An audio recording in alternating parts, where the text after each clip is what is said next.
welcome to BS Reviews, where my brother and I shoot the shit about movies and TV shows that we love and hate. Today, we are actually going to be doing homework reviews. So we've given each other a movie to watch. So I got the 2007 The Mist, and I'd given you 2013 Snowpiercer. Yes. So do you want to go first, or do you want me to go first? You can go first. Okay. I usually go through the movie like piece by piece, but I have to jump to the end real fast and be like, what the hell? Like, I seriously sat there. I'm like, are you kidding me right now? Right after he saved his family from going through the torment of what hell on earth is. Yeah. So if you haven't seen Stephen King's The Mist from 2007, basically this portal gets opened and this mist comes in and there's all these different creatures inside the mist and these people are trapped in a grocery store, which is a good place to be trapped, I guess. That's true. Yeah. I would like to be trapped in a grocery store with no people, though. Yeah, right. And not the windows like they have in the front. But so the first couple creatures we see, like one has like these like crazy octopus arms that like open up with all these teeth. I'm like, okay, that's creepy, but cool. And then there's other like flying bugs, different flying bugs, all the creatures in the story. Like I actually very much enjoyed it. Yeah. And then they went next door to the pharmacy and I started seeing all the cobwebs. I'm like, oh my God, it's a spider. It's a spider. It's a spider. I was not okay. I had to look away for probably 75% of that. I've known you my entire life. No, better yet. I've known you your entire life. Because I'm the older brother. I didn't know you were that afraid of spiders. Oh, terrified. All right. My God, I hate spiders so much. And just watching them crawl on the ceiling and then like all the spiders inside the people coming out. Oh, like, yeah. Oh, God. Oh, and the webs were acid, I believe, if I remember. Yes, yeah. It was, I had to look away. It was just, out of all the monsters, I could not handle that one. The crazy lady in the supermarket who was like, God has chosen me to speak to you. She played that character incredibly well because I've seen her in other movies and instantly didn't remember she was that character, but I looked at her in another movie. I was like, I fucking hate her. I don't know what she is. It just puts something in my mind. And when you hate a character outside of that movie, and you can't even remember the movie where you hate her, then she played it well. It's kind of like Joffrey.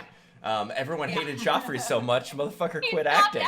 Yeah. So that means you played that character incredibly well. Yeah. She did well, but like the only reason she got a following is because like one of those evil bugs landed on her and was like, oh no, I'm not gonna kill you, and just like flew away, and everybody's like, oh my God, she is like, maybe we should listen to her. And then they started sacrificing people, and I'm like, you guys are crazy. You've been in lockdown for 2-3 days and you're already sacrificing people, and you guys want to throw the kid out there? I'm like, are you kidding me right now? 3 days in lockdown. Well, there is a difference between. For how long? It's a difference between being in quarantine and there's a mist with random fucking creatures killing people. There's a little bit of a. I know, but still, I was like, why are all these people okay with just sacrificing? Not only sacrificing people who they think it's their fault, like the military guy, but then like wanting to sacrifice a kid, and she just like went on a power trip, and I was so happy when she died. I'm like, no sad feelings. Yep, shoot her, she's dead. All right, I'm good with that. And so then they go and they get in the car. By the way, Zola from Captain America is in it. As soon as I saw I forgot about that. Yeah, I forgot about him altogether. That's all I could think about. So they travel out into the mist to get to his car to try to go find somebody. Anything, obviously. And that drive, that quiet drive where they're passing cars where people are all like webbed up and everything. He goes to his house first, and his wife is all webbed up on the wall, and she's dead. So they start traveling out of town, and when they pass the giant monster, I was like, hey, that kind of looks like Stranger Things. I wonder if Stranger Things kind of got some of its vibe from this movie, because that's what I got. Some of that felt like Stranger Things. And so they're driving, they eventually run out of gas, and there's 5 of them in the car, 4 adults and his son, and he only has 4 bullets. And they've seen spiders crawling out of people. You die very painfully by all of these animals or all these like creatures. No matter what it is, you die painfully. Yeah. And so they're like, all right, we haven't seen anything. We've run out of gas. We have nowhere to go. There's 4 bullets left. So he shoots all 3 of the adults. I love the camera work on that one because it pulls away from a distance and you just hear the light pops and the flash inside the car. Yeah. And then he shoots his son, who is like, what, 9, 10? Yeah. And then he starts crying and he's trying to shoot himself, but there's no bullets left. And like, I have goosebumps right now. Like, it was the most painful thing. And so he gets out of the car and he's like, take me, I don't care. He's just like, come on, kill me, I'm here. Arnold. And then the mist starts fading and the military rolls in and all these people who've been rescued, which one of them also was from the grocery store in the very beginning. As soon as the mist hit, she was like, my kids are at home, I have to leave, and nobody would go with her. She made it home to her kids and was in the rescue truck with the military. And I was like, oh my God, he just killed his son for nothing. Oh. Oh. I knew you'd enjoy that. Like I said, that's one of Dad's favorite movies to be able to kind of, whenever he's scrolling through on his television provider and catching that, he's like, oh yeah, let me just watch this. And so I'll say I really enjoyed the movie. I did. That ending was if you don't see it coming, it is a shocker. It is one that stays with you. Yes. It is. So it was a great movie. I think I gave it like a 8 or something on IMDb or something. I really enjoyed it, especially for a horror movie. I liked the story. I liked the way it progressed. I liked the characters. So we've learned that Stephen King. It's not that you don't like Stephen King. It's just like you're actually picky about what you like from him. Yeah. Because I just want to remind everybody, she hated The fucking Shining.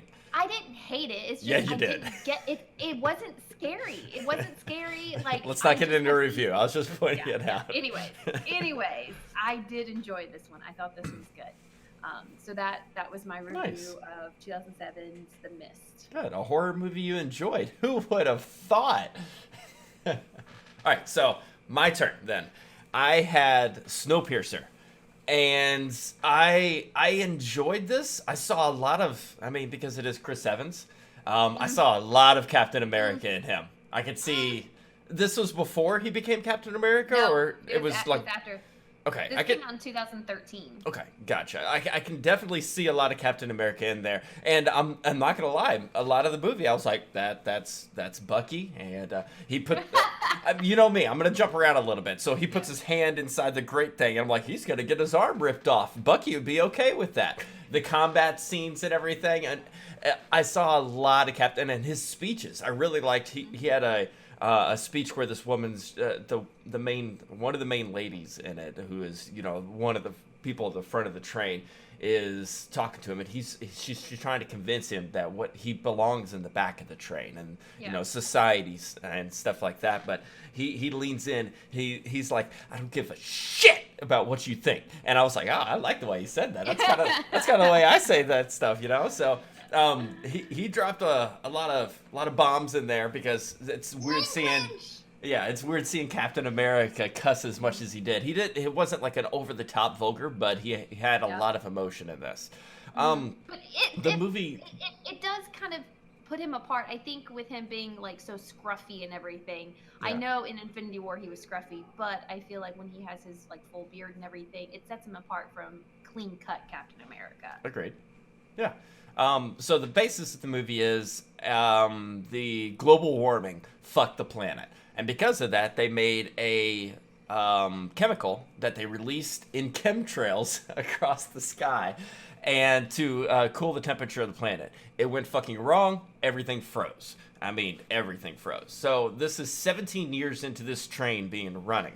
And they said it was a guy who he loved trains from a kid, and he ended up making this train that would be nonstop around the world. And it would basically a 1 year loop would be one loop would be exactly 1 year. So they count the years by crossing the single bridge. and the class warfare that goes on from the front of the train, high-end people, to the back of the train where they're living off these like protein blocks. And the protein blocks, they've been eating it for about 16 years, because the first year they were so crammed in the back that they were eating each other. And that was one story that I did not see coming. That one hit me a little bit. I didn't either. Because Chris Evans' character, and by the way, his initials are the exact same for his character in there as it is Chris. His name is like Christoph Everett or something like that. And I'm like, that's fucking Chris Evans. So he's talking about he was 17. He lived 17 years on the world, on the planet, and then 17 years in the train. But he recalls back to when they were having to eat the weak, and he's like, I know that what humans taste like, and I don't like that I know babies taste the best. And I was like, oh my god. He was so good at that moment. Like, he was. It was kind of the breakdown. He's like crying, and he was like so disgusted. And to save this one baby, he was one of the people that was going to. They killed the mom and they ate the mom, and then they came back for the baby. And this guy ended up sacrificing. He cut off his own arm and gave it to him and said, "If you're hungry, eat this instead," and saved the baby. And the baby ended up growing up to look up to him, to idolize him. Probably didn't know he fucking ate his mom. But at the same time, it was something where he kept him under his wing to protect him. Like, I was going to kill you and eat you. But anyways, back to the protein bars. They have these bars. It looks like fucking, yeah, it looks like the purple Jello, like whatever, grape Jello. And they're sitting there eating it. You find out, as they're going up the trains, you see the process of what they kind of push back to the shit into the train. And it's fucking cockroaches. It's literally a grinder of cockroaches, and they change the flavor of it a little bit after grinding it up and putting it into that paste to feed them. They've been eating cockroach bars for 16 years. And they would fight over them. Oh, yeah. They were fighting over them. So, like, it makes me gag. It's basically a revolt of the back-end people getting shit on and knowing the front-end people are the top 1%, blah, blah, blah, whatever you want to call it. And they want to take over the engine, because if you own the engine, you own the world, because all humanity is on this train. So they're going through the process of kind of advancing up. I really love are they Korean? The two, the father and daughter? I don't. Yes. Okay. I really like their characters. I'm assuming so, because the director is. Yeah, and I do like how they have these futuristic voice boxes. So the subtitles, it's kind of like a Hunting for Red October situation, where when they're talking to one another, at first they're using the voice boxes, and he'll say something in Korean, and it'll come through on the other voice box in English.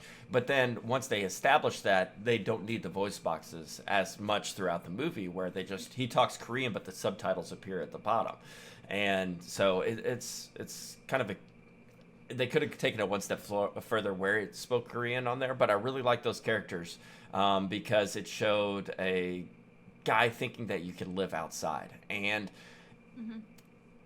I'm getting a little sidetracked because there's so much in this fucking movie, but you can see how it progresses up from the cockroach making bars to the next one would be like the water area. They had a huge fight in like the sushi area. They had an aquarium on there. You had like full services, like a tailor. You had a garden. Hair salon. Yeah, and you could see it getting more prestigious as you went up in the train itself.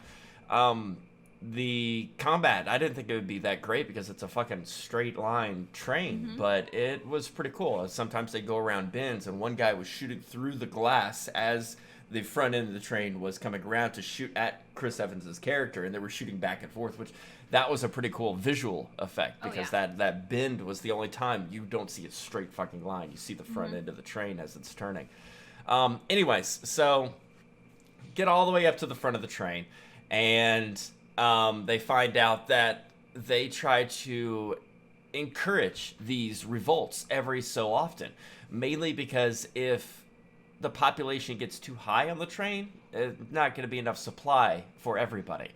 And so what they do, they kind of entice it by sending notes into the back saying, we need a revolution. You guys are being treated poorly and all this kind of stuff. And then it builds them up in the back of the train, and all of a sudden they charge forward, and eventually they all get wiped out. Like 73% of you will die. Like she even says it. She's like, approximately 73% of you will die. So Chris Evans' character gets to the head of the train, and the lead guy is just like, a lot more of people died than we thought, but we'd be good for another 10 15 years on here, so we appreciate it. And it comes to the realization that he's just like, I've been fucking played. It has nothing to do with any of this. They allowed this shit to happen. So at the beginning, though, there was a part where they pulled kids and they were measuring them with this fucking stick, and you're like, what the hell are they doing? So they don't touch on that the rest of the time. And you get to the front of the train and you find out the train never stops, and it has a kind of I'd say maybe a nuclear engine or something along those lines, but it needs constant maintenance. The constant maintenance is, since it's in the train itself, they have to have certain small kids to be able to fit in nooks and crannies to manually pull out grease and re-grease things, and they live in there until they die. Or it's pretty fucked up. Or they get too big, and then probably just thrown out. It is definitely it feels like a quick movie. It's not one of those that sets up anything, where you're kind of learning about the characters before the shit goes down. It starts like ready to go. So it's a movie I would definitely recommend if you're wanting something not slow or you got a little bit of time. It felt like a fast movie. It moved like a fast movie. It had a pretty good message on there. I didn't quite like the ending very much, mainly because I kind of agree with you there. They end up. And obviously I've been talking spoilers the entire time, but they end up fucking the train up completely. It crashes altogether. But hold on, you got the one Korean guy had said that he has seen proof that it's warmer outside than it used to be, because there was a plane that had crashed, and every year that they went over it, he saw that you could see more and more of the plane. Right. You could only see like the tip of the plane. Now you see the whole. It wasn't just killing. So was like, it didn't just freeze. Live out there. It didn't just freeze the planet where it killed all humans. It killed all life. And at one point in time, he said, and I also saw. Never mind. I don't even know why I'm telling you this, but you find out at the end he saw a polar bear. So, which means life can survive outside. But they end up, just fucking the train up. And the train just crashes, gets destroyed. And the only people alive is the main Korean guy who was a security guard at one point in time, his daughter, and one of the little boys that was actually stuck in the engine room working on it. So I didn't like that too much. Well, that's the only people that you see are alive, and the way that they ended. Did you see that train fucking just got smacked? Well, they because the main Korean guy, he had put the explosives on the door and was like, I know you can live outside. We don't need to be in this train anymore. Yeah. We need to do this. And so when it was exploding, they weren't in a safe spot. And so him and Chris Evans' character just look at each other and they know we need to protect the young. And they both use their bodies to protect the small boy and the Korean daughter. And their bodies shield them to have them live and move on. So I thought that was pretty powerful. I mean, I agree, but at the same time, you can't, even if he took over the train, there would be so many more issues to convert everything, and there could have been a longer process to get out into the world, instead of just wrecking the train, because that train got destroyed. There was some cool fighting in the actual movie itself, not just Captain America style fighting, but a good fighting through and through. There was a scene where they cross over the Yearly Bridge, and they're basically the back end crew versus all the front end kind of combat crew, and they got vests and matching gear and knives and swords and hatchets, yes. And they all start they battle for a minute and they come back, and it looks like pretty even numbers still.